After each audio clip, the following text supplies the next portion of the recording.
তিন ম্যাচের মধ্যে বাংলাদেশ দুইটা ভিন্ন প্রতিপক্ষকে টি-20 ফরম্যাটে অল আউট করেছে।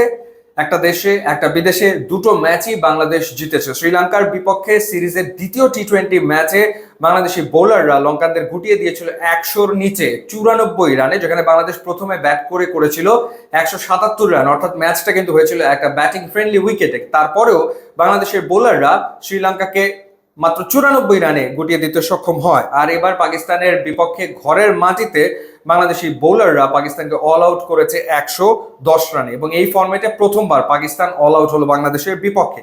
সো এই যে ঘটনাটা ঘটেছে, দুটো ম্যাচই বাংলাদেশ জিতেছে, নিশ্চিতভাবেই জয়ের নায়ক মূলত বাংলাদেশের বোলাররা। টি-20 ফরম্যাটে যেটা হচ্ছে সেটা হচ্ছে যে একটা ভালো বোলিং কম্বিনেশন বাংলাদেশ দাঁড় করিয়ে ফেলতে কিন্তু সক্ষম হচ্ছে বা ধীরে ধীরে এগোচ্ছে, সেটা আমরা বলতে পারি।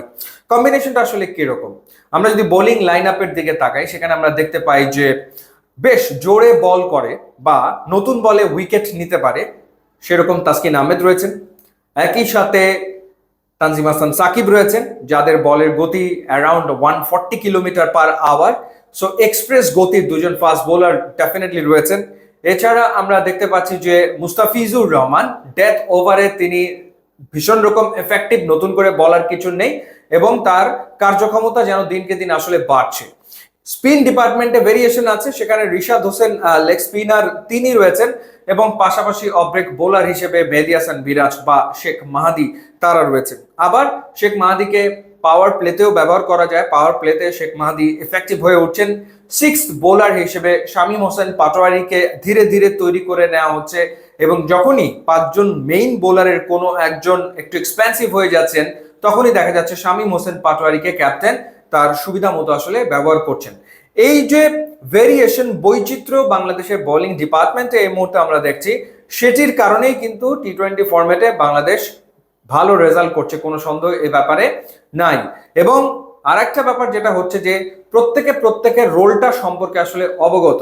রিশাদ হোসেন যখন বল করছেন তখন ক্যাপ্টেন জানেন যে হ্যাঁ, হয়তো একটা চার একটা ছক্কা বেশি হলেও হতে পারে, বাট রিশাদ ব্রেক থ্রুটা এনে দেবেন।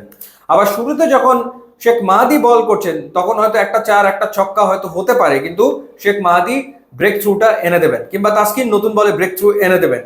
একেবারে ডেথ ওভারে গিয়ে মুস্তাফিজ তার কাজটা করে ফেলবেন, অপোনেন্টকে চেপে ধরবেন, কোনো রান দেবেন না, ডট বল একের পর এক আদায় করে নেবেন।